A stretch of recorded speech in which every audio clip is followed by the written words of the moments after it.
Bonjour à tous, bienvenue dans ce nouveau webinaire durant lequel on va s'interroger, donc dans ce nouveau webinaire, s'il est temps de passer à l'achat sur les actions. Je serais tenté de dire de repasser à l'achat sur les actions. Alors, les raisons de la colère. Elles sont connues maintenant, hein. Il n'y a pas de grandes découvertes. Depuis quelques semaines, on a découvert que Powell était harnaché à sa politique monétaire et que les mouvements sur les cryptos, sur les actions, sur le Nasdaq, pour l'instant, lui faisaient absolument ni chaud ni froid et qu'il ne fait que constater l'inflation qu'il cherche à combattre par tous les moyens. En Chine, bon, Shanghai est confiné. En Europe, on a la guerre à nos portes. Je vais très très vite. Donc, on est dans un scénario de stagflation. Notre avis, notre sentiment, notre raisonnement est que cette stagflation doit se transformer en récession.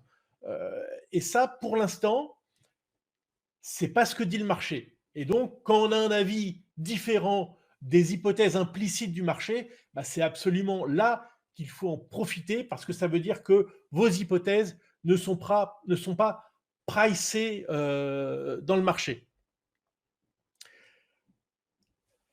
Ce graphique, je crois, résume assez bien ce qui peut se passer parce que on a regardé, on a analysé les cycles précédents et on estime qu'il n'y a aucune raison pour que le cycle actuel ne se déroule pas dans une certaine mesure comme les cycles précédents.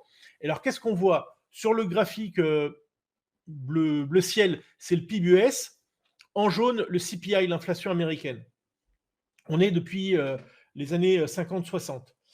Et on voit que c'est un peu toujours la même chose.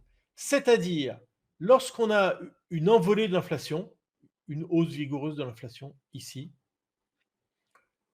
on a préalablement une accélération de la croissance et que le pic d'inflation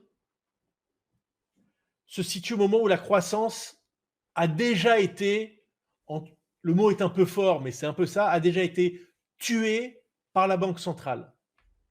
Alors, ça, c'est vraiment le canevas de notre réflexion. Après, ce canevas-là, on va l'étayer par des graphiques et on va les faire défiler. Alors, à très court terme, on peut être tenté d'acheter. On se dit finalement que les secteurs qui s'étaient envolés de manière excessive, peut-être, sont en train de se dégonfler. C'est pricé, c'est tentant, d'autant que vous savez bien qu'il faut être un peu contrariant, surtout quand on se porte à l'achat. Vous avez la pondération entre les boules et les bears, les haussiers et les baissiers, qui passe sous 1. Ensuite, sur le pessimisme des investisseurs. Oui, les investisseurs sont très pessimistes. Alors, quand on regarde les moments, les points bas, oui, à chaque point bas, les investisseurs ont été pessimistes. Mais la contraposée n'est pas exacte. C'est pas à chaque fois qu'ils sont pessimistes que vous avez un point bas. Et ça,